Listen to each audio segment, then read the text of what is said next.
I'm your Jesus-loving and potty host, L.A. Sprague. Welcome to Christians with Chronic Illnesses.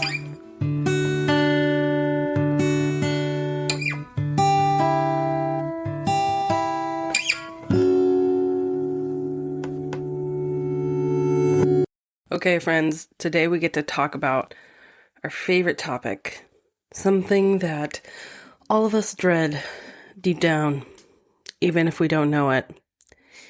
And that topic is vulnerability.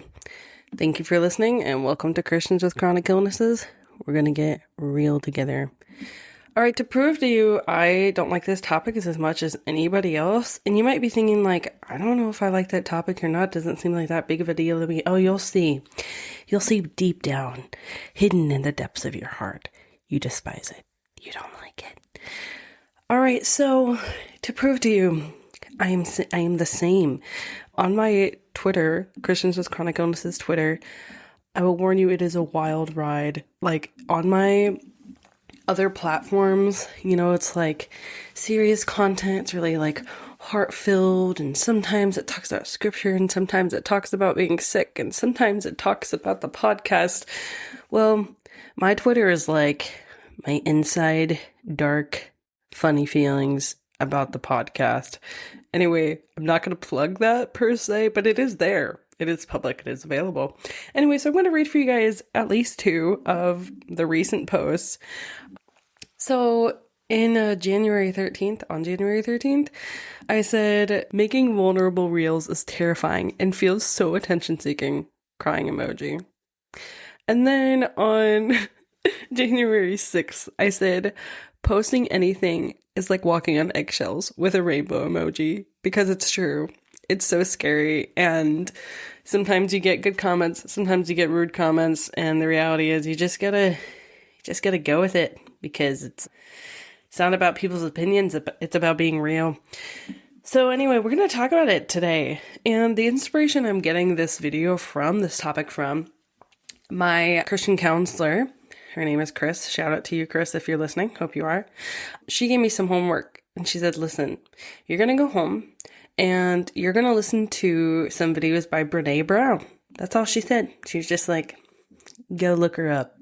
So I did, and man, my life is being changed forever. I hope forever, because I think it's going to be good.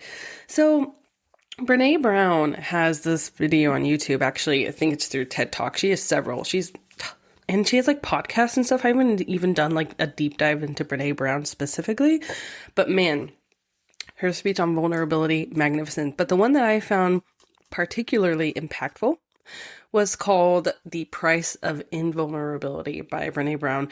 I will try to put the link in the description below to this video. It's only like 15 minutes, but man, it's really changed my perspective and helped me to be kinder to myself and kinder to others. And so, highly recommend. But so my thesis for today's going to be a little different, because instead of answering questions for this halftime show, I am going to be talking about the price of invulnerability. A lot of credit goes to Brene Brown and her speech, and most of it I'll be basically taking from what she had said, but applying it specifically to Christians with chronic illnesses. And I'm actually really excited, because I think it's a super unique and special perspective. My thesis per se is that everyone experiences vulnerability. Being a faith-filled, chronically ill person increases that experience of vulnerability. Yet, this is a chronically ill Christian's secret power, not his or her weakness. So let's talk about vulnerability. Everybody experiences it. And so I want us to talk about, what is vulnerability? How do we define that? So I adapted this a little bit from Oxford Languages, because they had like a fancier, more well-put definition, but I simplified it. And vulnerability is being exposed to the possibility of physical or emotional harm. So vulnerability is basically, okay, I'm in a place where I could get hurt, right? Doesn't mean you're going to, doesn't mean it's likely, but it's in a place where you could get hurt. That's being vulnerable. And the hard truth is that to be alive is to be vulnerable, because you could die. You will die. We are all very vulnerable. Sorry, geez, light notes for today, but we're all vulnerable, whether we try to be or not. And that's just the reality of living. According to Brene, vulnerability is both the birthplace for joy, belonging, creativity, and faith. And it is at the core of fear, anxiety, and shame. Brene proposes that when we are vulnerable, we are actually able to open up, to be ourselves, to put ourselves in a position, right, where we are, susceptible to love, susceptible to true connection and creativity and joy and fellowship. And at the same time, because we're vulnerable, that means that we're open to serious harm and pain. And so that's also at the core of fear, anxiety, and shame. And we'll expound a little bit more on how it affects shame later. So vulnerability is a two-sided coin, right? No matter what, you're vulnerable. And being a faith-filled, chronically ill person increases this experience. And you'll see why I include faith-filled and chronically ill in this, because I believe that it's true, especially according to how Brene talks about vulnerability, is that to be faith-filled makes you more vulnerable, and to be chronically ill makes you more vulnerable. So most people, all of us, probably react defensively to vulnerability. We are losing the ability, as Brene says, to tolerate it. And this is because we see vulnerability as a weakness. Chronically ill people are particularly vulnerable, right? Because physically, let's be honest, depending on what your chronic illness is and mine, I can speak from my experience with POTS. Depending how I'm doing, sometimes I can't walk on my own. I can't get to bed on my own. In certain conditions, maybe, I would pass out and have no way to defend myself because I'm unconscious. Sometimes I collapse. I can't drive on my own, right? There are serious physical vulnerabilities. People with epilepsy have seizures. People with MCAS have, what's it called? Where you have to stab yourself with an EpiPen. There are serious physical vulnerabilities, right? And especially these vulnerabilities are heightened because not only are you less able to be independent, provide for yourself, defend yourself, but also things can cause you to flare up that wouldn't affect most people. Like, if someone's wearing perfume, I might go to anaphylactic shock. That's what it's called. Or, oh man, it's summer. I can't go outside, or I might collapse. So there's some serious physical vulnerabilities that are added on top of people who are chronically ill. Financially, some of us aren't able to work full-time jobs. A lot of us aren't able to work full-time jobs. Some of us aren't even able to work part-time jobs. And this leaves us in a place where we are dependent on others to take care of us financially, or getting its assistance from the government. So we are financially more vulnerable. Socially, it can be harder to be out in environments because of this reason, that you could be triggered, have a flare, and so you might isolate more for the safety of your health. And also, socially, I think you're more vulnerable because you are different, and because, let's face it, we do have different needs than most people. We might talk about things more openly or differently than most people. And so this can make us kind of stick out a little bit and maybe be seen a little differently, Some people might see us as attention seeking. Some people might see us as a hurdle to their goals. And so socially, I think we're a bit more vulnerable as well with lack of connection. Spiritually, I think we're more vulnerable as chronically ill people because this causes us to have a lot of questions and doubts, processing and reconciliation to do with our life experience and with our faith. Maybe as a Christian with a chronic illness, maybe you were called to go somewhere and now you can't go there. and you're confused because you're absolutely certain that, oh, I was supposed to do this career, or I was supposed to go to this place, and now I can't because of my health. And that makes you question the voice of God. Did I really hear God? Does God even exist? Is he just a construct of my imagination? Do I just believe in him because of the way that I was raised? Things like that. It causes a lot of doubt, and yeah. So I think we're spiritually more vulnerable as chronically ill people.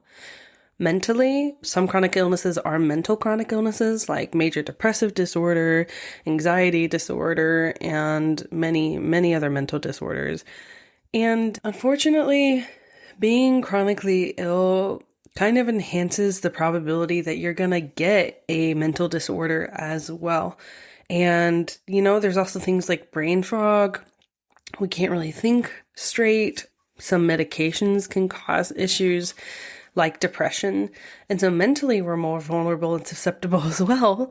And emotionally, obviously, as we talked about, similar with spiritually, there's a lot of difficult things that we have to process. We feel a ton of grief for the person that we thought that we were going to be, for the life we thought we were going to live. Some people I know have lost relationships, have lost kids, whether that's from miscarriages from their chronic illness issues, or, children walking away because they didn't know how to take care of their parent.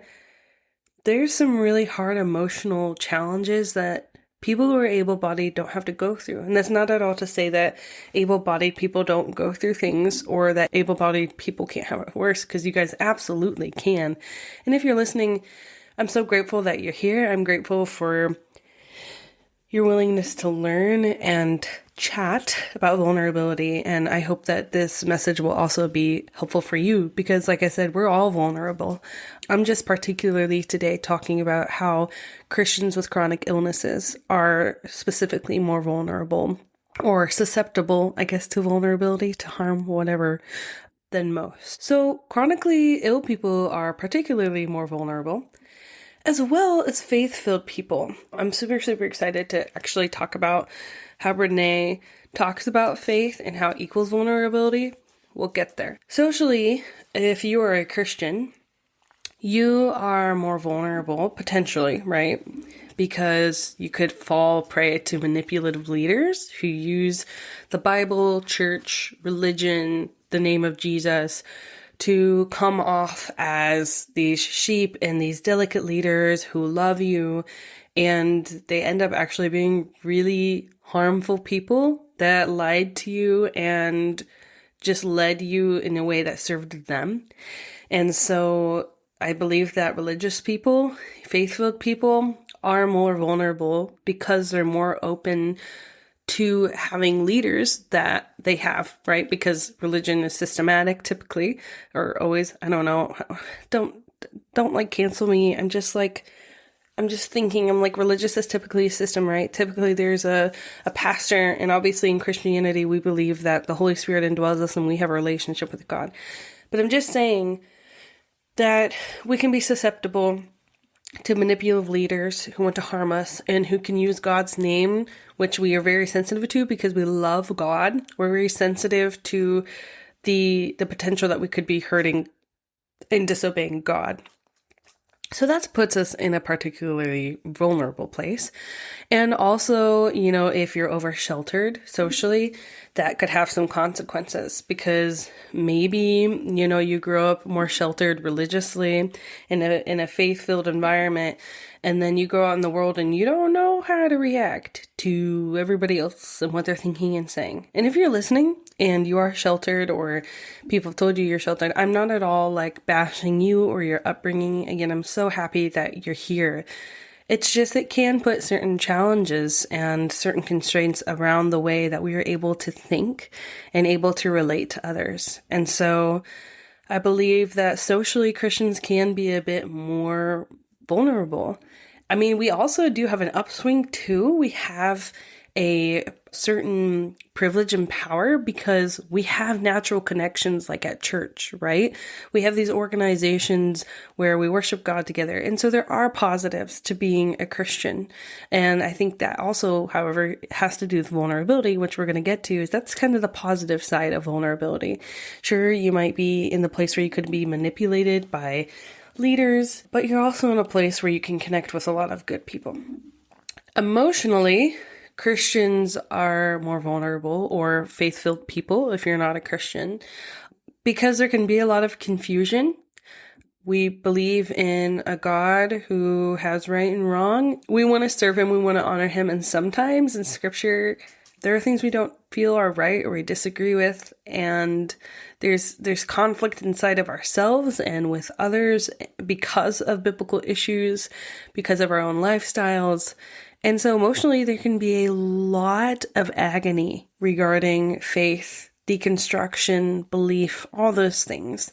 And so emotionally, I think we are a bit more vulnerable, as well as mentally. I absolutely love, this is where I get to talk about how Brene talked about faith. Faith is believing something that one cannot know or understand. And the reason that I have mentally as a vulnerability is because mentally, the way that we process, the way that we think, is we often want to know what it is that we are talking about. We want to be certain that we have the right answer. And even if we don't know that that's what we want, I think it's what we want. Because if you're right, if you're not wrong, or there's not a possibility of you being wrong, then you're not vulnerable, right? Because you're like, oh, well, I got it figured out. I got the answer. I got the bread and butter or whatever. I don't know. I've got like I've got it.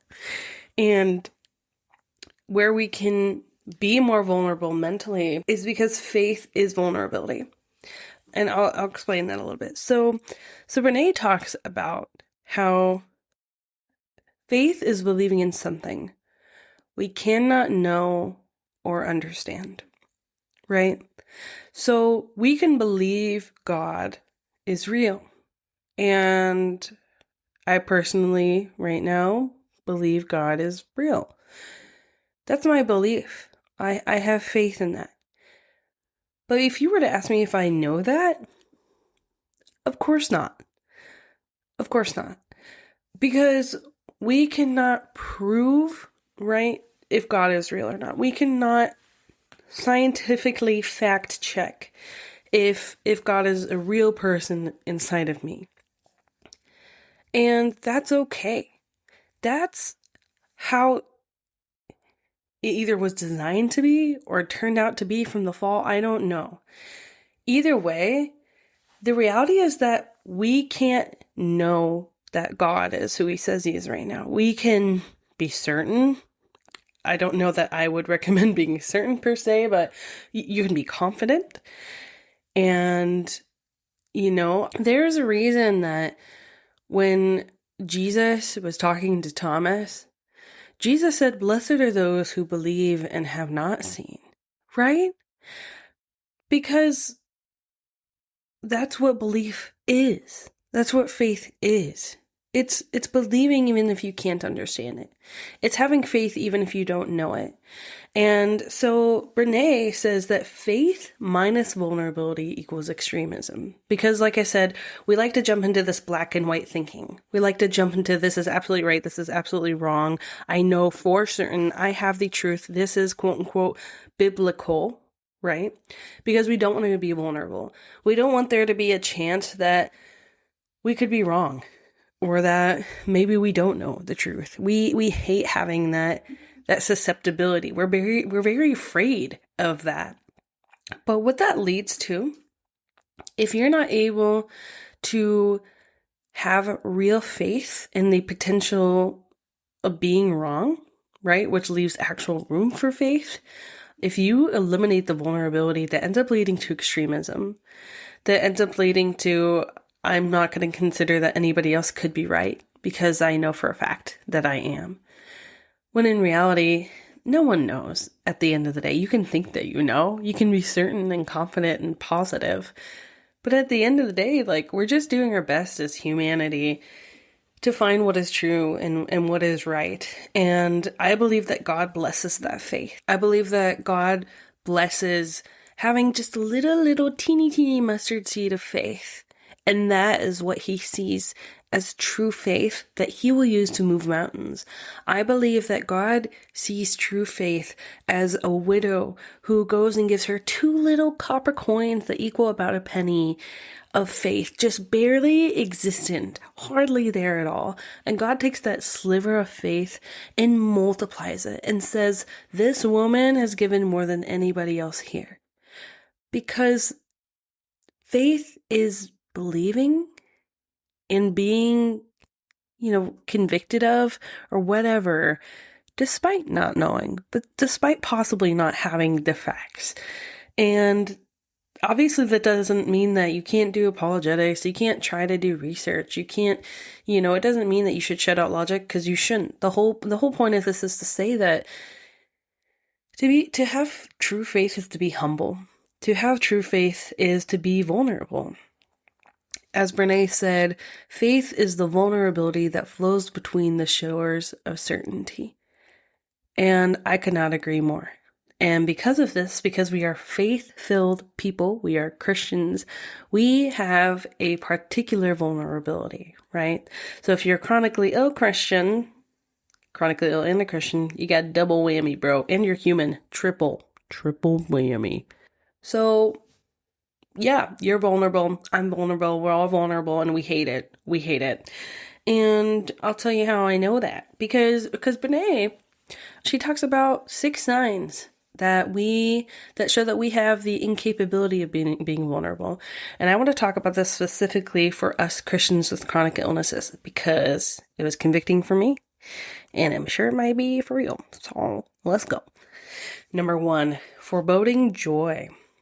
So this is like the waiting for the other shoe to drop feeling, trying to beat vulnerability to the punch, because the reality is that you're vulnerable. Even if it's not a conscious thought, that.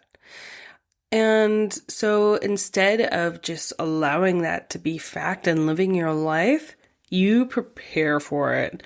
You're like, all right, you know what? I'm gonna be full arms, build my walls, fight or flight all the time, so that when something happens, I'm ready for it. So what this could look like, let's say you're watching your kids play, or you're having a good day physically, and then all of a sudden, instead of just enjoying this moment of full presence and joy and bliss, you just start imagining your illness getting worse. You start imagining yourself dying. And what would your kids do? What would your husband do? And all of a sudden you're spiraling in this thought. And that's what Brene calls foreboding joy. That instead of staying in the present, enjoying the moment that you have where you're not having a flare up, or maybe enjoying time with your family, instead, you immediately start thinking of the negatives because you're scared that that other shoe is going to drop. I'm going to flare. And inevitably, you're probably right. You probably will flare eventually because you have a chronic illness. But what's the point of taking care of yourself if you can't enjoy the moments of that fruit? So this is what Brene calls foreboding joy. Number 2, disappointment as a lifestyle.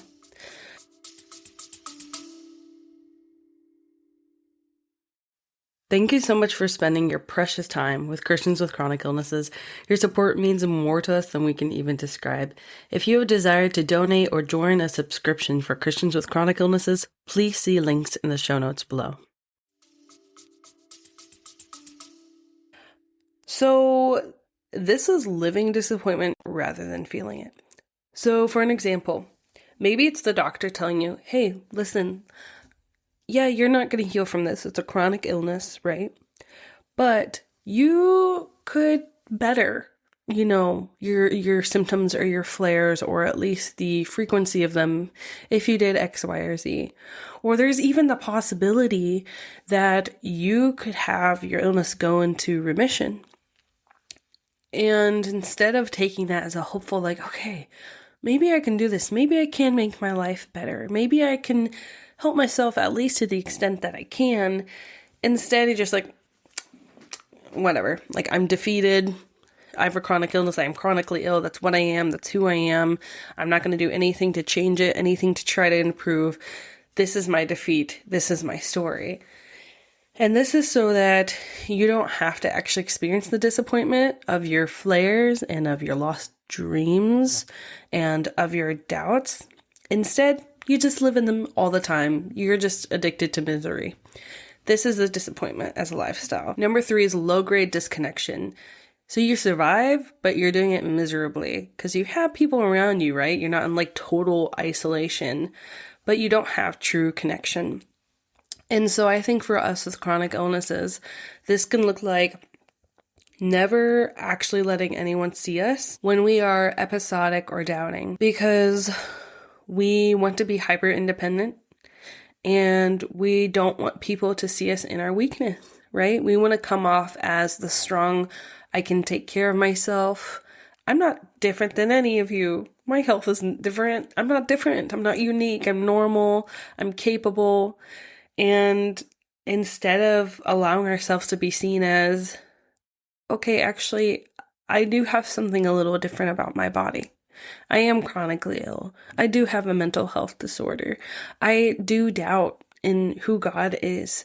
Instead of letting yourself be vulnerable with your friends, your church, your spouse, whoever, your workplace, you instead cover it up. You keep these thick walls between you and anyone else. And the moment that any trouble comes, the moment that you're sensing any symptoms come up, you run away. You go hide in your room. You leave the party. You ignore your friends. You know what I'm saying? This is the low-grade disconnection. It's hyper-independence and not really allowing yourself to make actual connections with people and let yourself be taken care of and helped and seen. Number 4 hit home really hard, and that's perfectionism. Perfectionism is like, okay, if my life looks like blank, then how could anything go wrong? If my life looks perfect, if I do all the steps to be perfect, then nothing could go wrong because I'm perfect. But unfortunately, you're not. I'm not. We're human. And so even though we try to do this, right? We try to, all right, I'm going to live perfectly, morally, spiritually, physically, in all the ways that I can to not have to experience weakness or vulnerability or imperfection. Yeah, it just doesn't work. It just doesn't work. So some examples of this for us chronically ill friends would be overworking our limits. So a lot of us can sense when something's coming on, whether it's a seizure or a POTS episode or whatever. A lot of us can feel the foreboding episode, right? And instead of listening to our limits, instead of being like, okay, and this one, I feel very personally offended, personally called out. So for example, instead of, all right, I feel my heart rate racing, I'm starting to feel feverish, my eyes are starting to droop, I'm starting to feel tired, I'm going to go lay down, just for like a time, or I'm going to put the computer away for the day and stop working on the podcast, or I'm going to go home instead of cleaning that building. I push through. And it's not good because then there are consequences. You end up giving yourself a flare and a bad flare and potentially a longer and worse flare than I would have if I would have just listened to my body. So perfectionism can look like I'm proving myself, I'm overworking my limits, pushing for overproductivity in order to control people's perspectives, right? So we do this because it's like, oh, well, I don't want people to see me as lazy. I don't want people to see me as weak.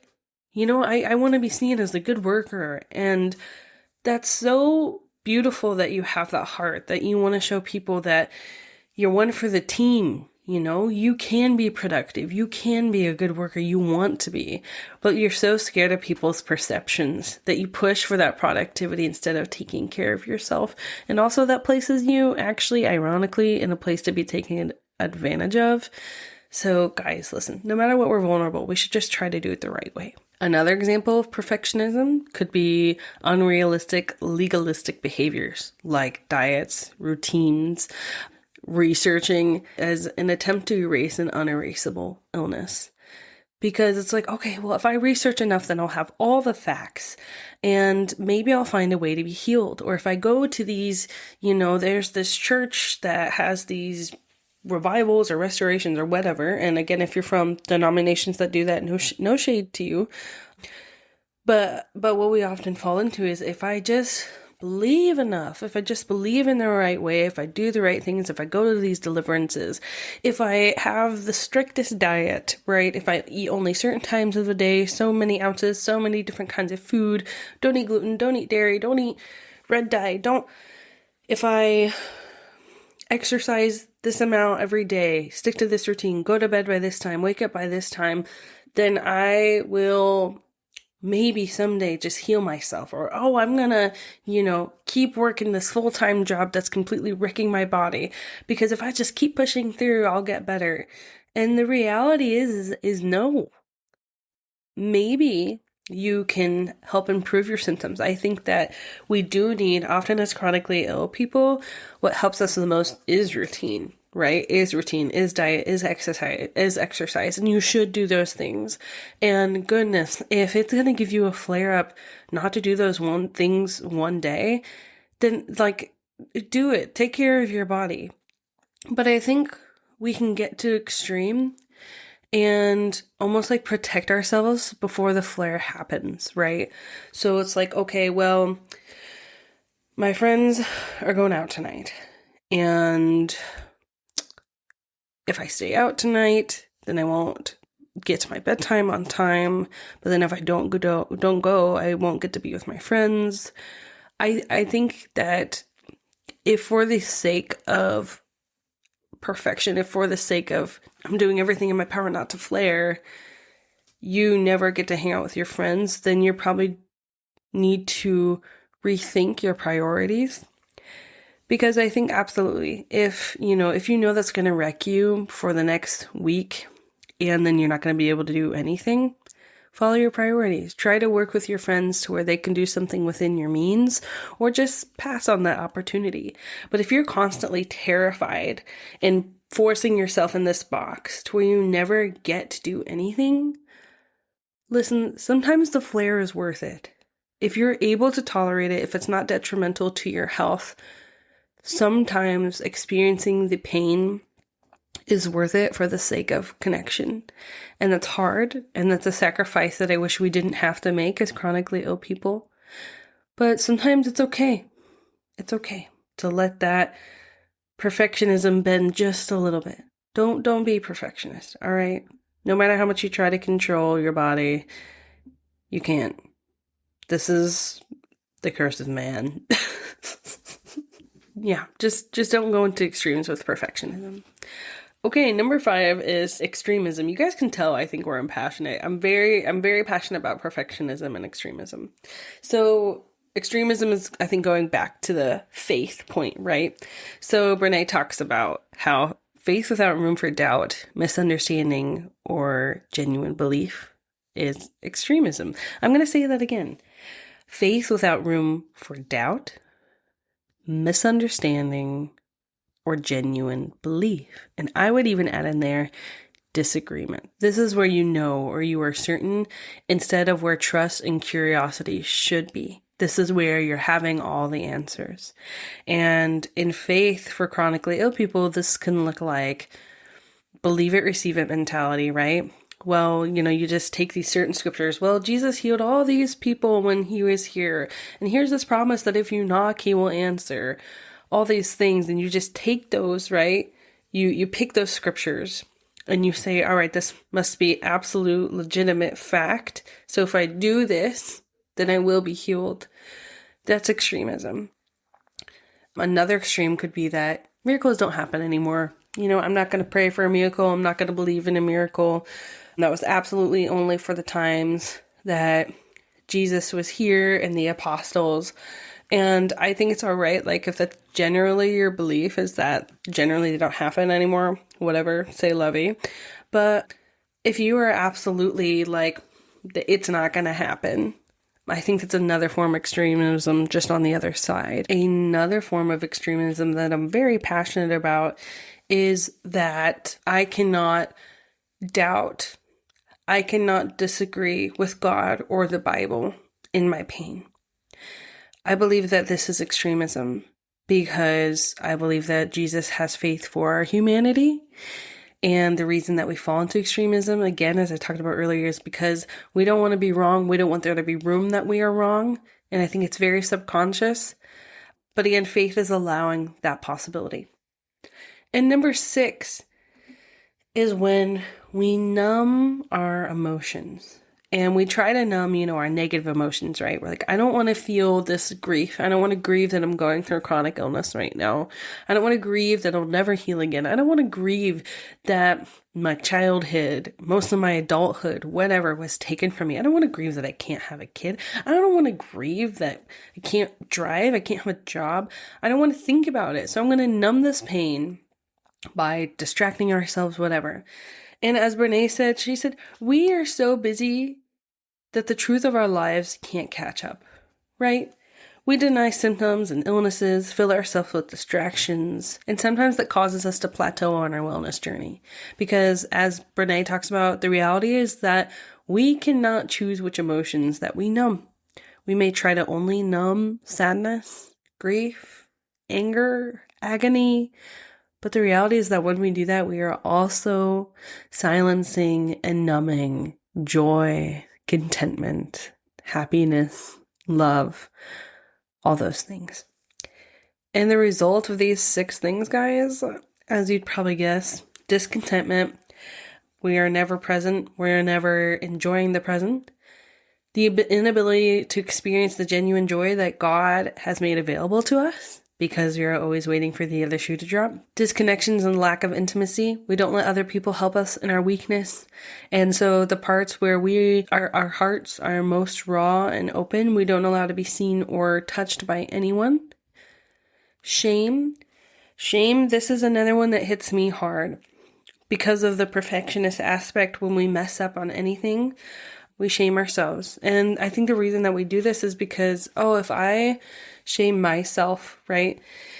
If I tell myself all these bad things about myself, then it's not going to surprise me or hurt as much when someone else tells me what I already know, that I'm a bad person, that I'm lazy, that I don't try hard enough, that I don't believe enough. You know what I'm saying?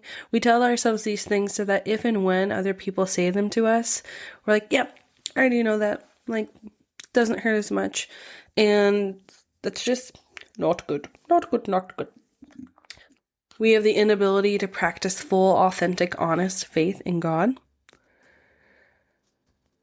I'm just going to drop that. And the inability to feel it all. So the result of not being vulnerable, not allowing ourselves to experience full vulnerability is actually not good, guys. It's not good. The results are looking negative. I don't think we're going to get better if this is the way we're living. Tell me if you agree or not in the comments, but I'm pretty sure we're not going to get better if we're living this way. Interestingly enough, you might be, oh, come on, like there's some part of us that this is natural. And you're right. Because God made us with protective instincts and the need to be vulnerable. Jesus told us to be as wise as a serpent and as innocent as a dove. You're right. We are called. We're made, I guess, not even called, but we're made to protect ourselves and protect those around us, right? We have natural instincts. We have fight or flight for a reason. And so I'm not saying trust everyone around you, right? I'm not saying don't have limits. I'm not saying don't have boundaries. You should please have boundaries. Please, for the love of yourself and your body and the love of God, have boundaries. You should. But we tend to be a little extreme with that and end up hurting ourselves and others in the process. So yes, God did make us to have protective instincts and be vulnerable. And the cool thing about vulnerability is that even though we as Christians and we as chronically ill people have a heightened experience of vulnerability, it's actually like a secret power rather than a weakness. Not gonna lie, I just took a break to eat some Dove dark chocolate and it was delicious. I'm not even sponsored, so Dove, you want to reach out for a partnership? Let me know. Let's connect. Let's connect. Anyway, if it seems too good to be true, that it's a superpower that we're so vulnerable because we're like, oh, what do you mean? Like, all this sounded so negative, right? Well. Here's the thing. No matter what in life, no matter what defenses you put up, hurt is going to come your way. You're going to be hurt. You're going to feel pain. The catch is that if you never let down your defense, you will never have the resources you need when pain does come. So let's talk about a kingdom, okay? Let's do a little analogy. Let's do it. If you're a king with a kingdom, okay? Or a queen, get it, queen. If you're a king or queen of a kingdom, you might be scared. We are vulnerable, right? There are other kingdoms. There are other agendas in these places in this world. And so we're going to build up really high walls, okay? You're going to build up really high walls. But if and when the time for war happens, which it will, and you don't let down your walls or open your gates for our allies to come in, you're not going to have any real defense when that war does come. And I think that's similar to allowing people into your heart and into your life and into your illness. So that, yeah, you're right, pain is going to come. You are going to have chronic illness flares. You may even be terminally ill and looking to the point of death right now. And it's scary. And you just want to protect what you have. You want to protect that little bit of energy that you have left. That little bit of time that you have left. And I want you to know that's so understandable and that's so relatable. But if you don't let your walls down, you are not going to have the allies, the connections, and the true love that you need for when that pain does come, for when your day does arrive. Protecting yourself from vulnerability cannot equal protection from harm, right? You have these walls up and it just can't protect you from harm. But you know what it can do? Guaranteed. Protecting yourself from vulnerability does equal protection from true connection. I'm going to say that one more time for the people in the back and for my stubborn heart. Protecting yourself from vulnerability cannot equal protection from harm, but it does equal protection from true connection. We must embrace vulnerability. And as chronically ill people and believers, we have bountiful opportunities for deep connection and deep joy. Because you, as a chronically ill person and or a Christian, are particularly vulnerable, you have more opportunities to allow allies in. You have more opportunities to allow true joy into your heart. How do you do this, you might wonder? How do I allow myself to not see vulnerability as a weakness? How do I see it as actually an opportunity and a superpower instead? Well, Brené Brown has a few suggestions. Number one is she says that we need to practice gratitude. And you've probably heard this a lot in one of my former videos with Keith Scarillo. He talks about this a lot. Practicing gratitude. Stop. Be grateful for what you have, right? Slow down and be grateful. Being a chronically ill Christian, a chronically ill person, this gives you ample opportunity because often your body forces you to slow down, right? And in those moments, perhaps instead of laying there and being angry or sad for what you cannot have and what you cannot do. Of course, grieving is appropriate. Mourning is appropriate. Please do that. Please process that. And that's not linear. Of course, that's a process, right? So I'm not saying numb emotions. I'm not saying that. Embrace those emotions. Process those emotions. I am saying also be grateful for what we do have. We might not have able bodies anymore, but be grateful for the opportunities when you are able-bodied, if that's in your scenario. If you're not able-bodied at all, be grateful for the medication Maybe there's some pain medication that you take that helps you numb that pain a little bit. Be grateful for that. Be grateful for doctors. Be grateful for the people that are around you that love you and take care of you. And she also says to honor the ordinary, which means honor the people that we love, our community, play, nature, home, etc. Brene says that we struggle from feeling like we don't have enough. Right? We have the scarcity mindset of, oh my God, like I'm not strong enough, I'm not popular enough, I'm not pretty enough. When in reality, this mindset keeps you from realizing the people right in front of you that love you. We have people that love us. We have a community that surrounds us. We have the ability to play, whether that's listening to music, playing video games, going outside. I don't know, whatever stuff you guys do. We need to honor the ordinary. Be grateful for what we have every single day. Wake up, and if you're married, be grateful for the spouse beside you. Be grateful for the children that you do have. Be grateful for the abilities that you still have. Honor those as sacred things.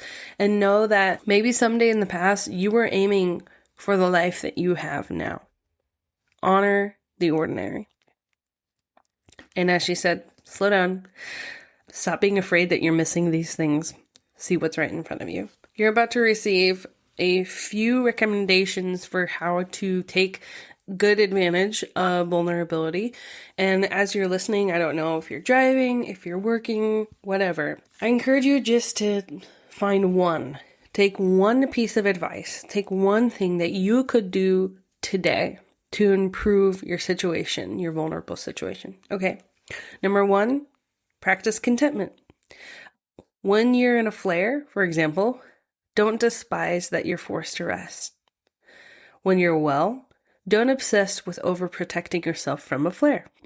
Just learn to exist. Take some deep breaths.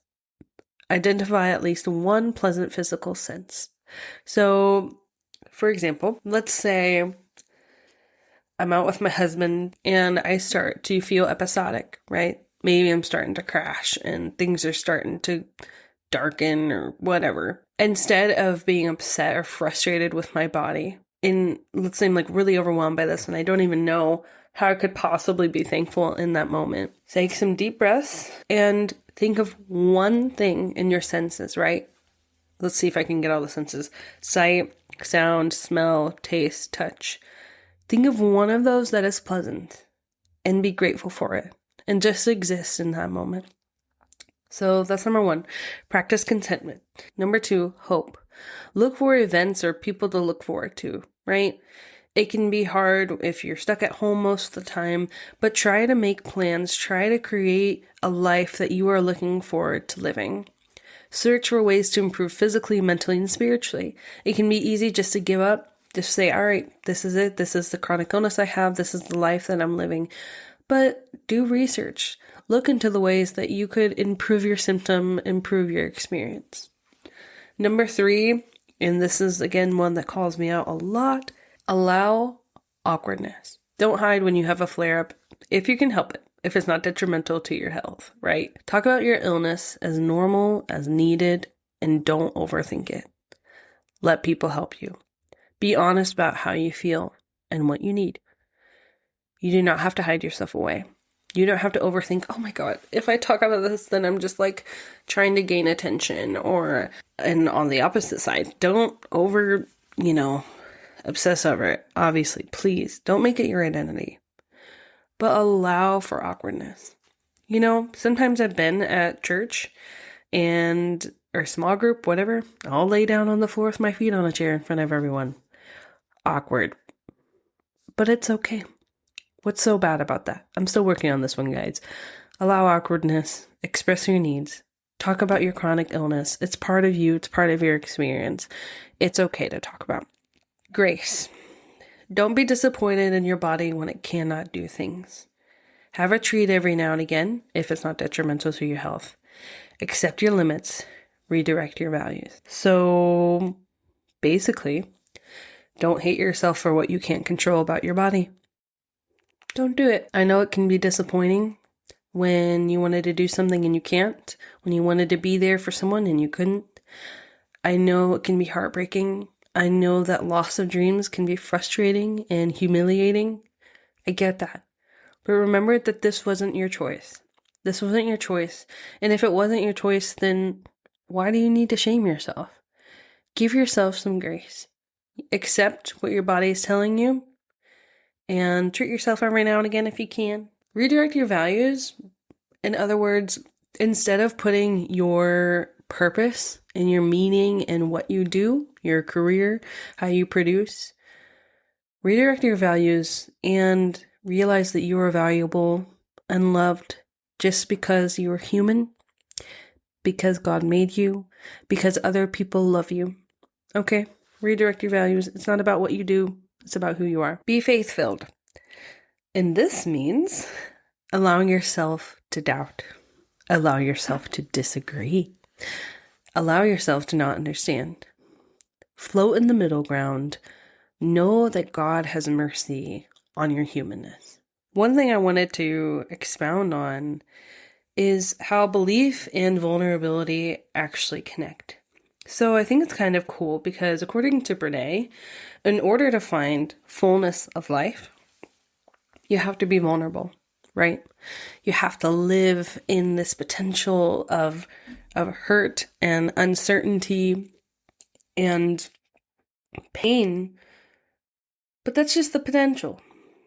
And by doing so, you are living in the potential of true love, deep connection, creativity, and joy.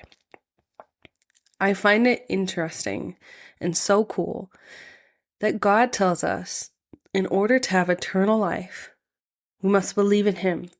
Right? John 3:16, for God so loved the world that He sent His one and only Son, that whoever believes in Him shall not perish but have eternal life.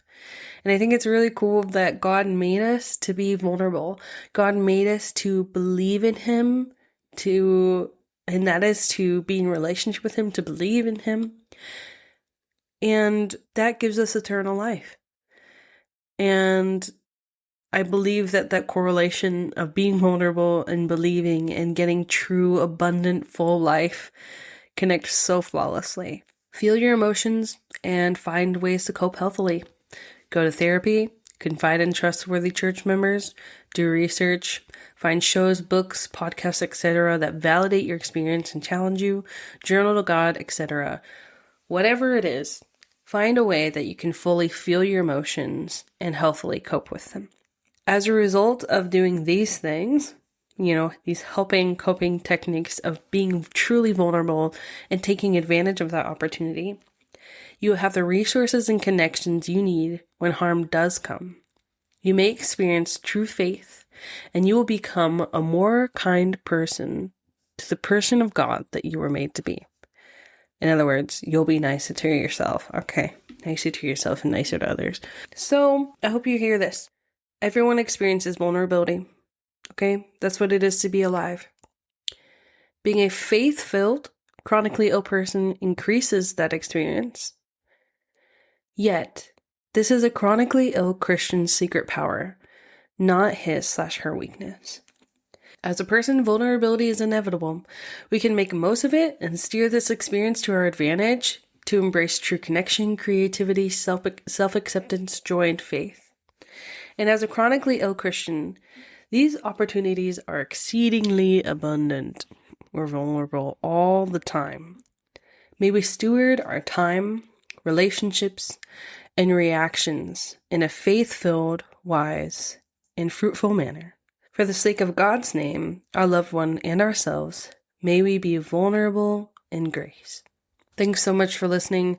I really do hope that even though you are vulnerable, you are particularly vulnerable if you are listening as a Christian or as a person with chronic illness or both. And I hope that you know that that's not a bad thing.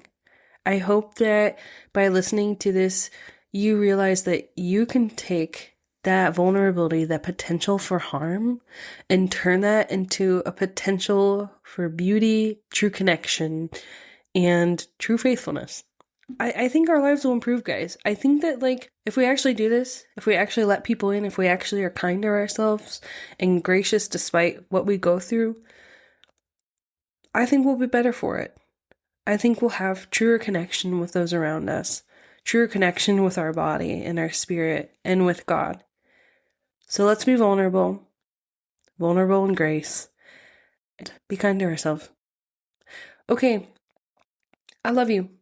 Thanks for listening. Bye. Thank you so much for being a part of the Christians with Chronic Illnesses community. Please remember to follow, rate, and subscribe to the show. You can also follow us on our socials at CWCIPodcast. And if you're interested in sharing your story, please email us at CWCIPodcast@gmail.com.